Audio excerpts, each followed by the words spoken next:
இன்றைக்கி நமக்கு குக்கீஸ் எப்படி செய்கிறதுன்னு பார்க்கலாம். அதுக்கு 100 கிராம் அன்சால்டட் பட்டர் எடுத்துருக்கிறேன். இப்போது இதை கொஞ்சம் நமக்கு மிக்ஸ் பண்ணி எடுக்கலாம். இது கூடவே ஒரு 1/4 கப்பு போல் சுகர் நான் பவுடர் பண்ணி எடுக்கிறேன். இதில் 1/4 கப்பு சுகர் இருக்குது. இதையும் போட்டு நமக்கு மிக்ஸ் பண்ணி எடுக்கலாம். இதில் இப்போது ஒரு 4-5 ட்ராப்பு வெனிலா எசன்ஸ் சேர்க்குறேன். ஒரு பிஞ்சு சால்ட்.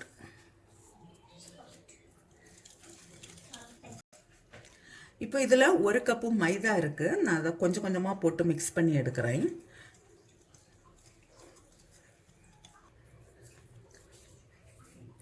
இது ரொம்ப சாஃப்டாக இருக்குது. நான் இன்னும் கொஞ்சம் கூட மைதா சேர்க்குறேன்.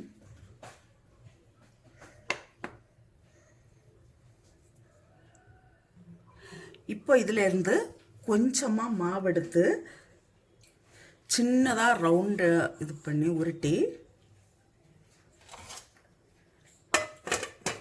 இதே போல் பண்ணலாம். ஒரு ஃப்ளவருக்கு 5 பெட்டல்ஸ் வாரது போல். இப்போது இதில் ஒவ்வொரு ஃப்ளவர்லேயும் ஒவ்வொரு ஜெம்ஸ் சென்டரில் வைக்கலாம். நீ வைக்கிறியா? இங்கே வை சென்டர்.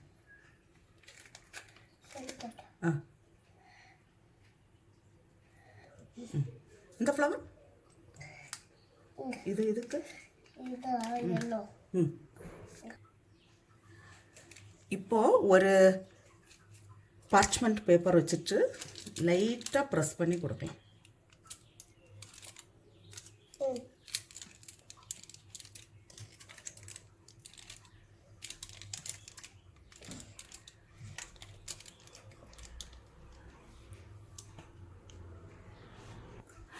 இப்போது இதை நான் ஒரு 15 மினிட்ஸ் பேக் பண்ணி எடுக்கிறேன். இந்த குக்கீஸ் எல்லாம் ஆயிடுச்சு. இதே போல் நான் மீதி இருக்கிற குக்கீஸையும் செய்துட்டு பார்க்கலாம்.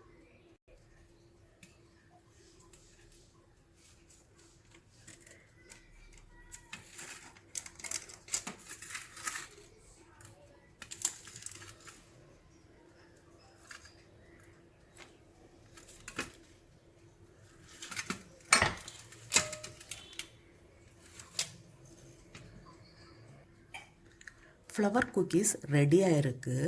இதே போல் நீங்களும் செய்து பாருங்கள். செய்து பார்த்து உங்களுடைய கருத்துக்களை தெரிவிங்க. உங்களுக்கு இந்த சமையல் பிடிச்சிருக்குன்னா சப்ஸ்கிரைப் பண்ணுங்கள்.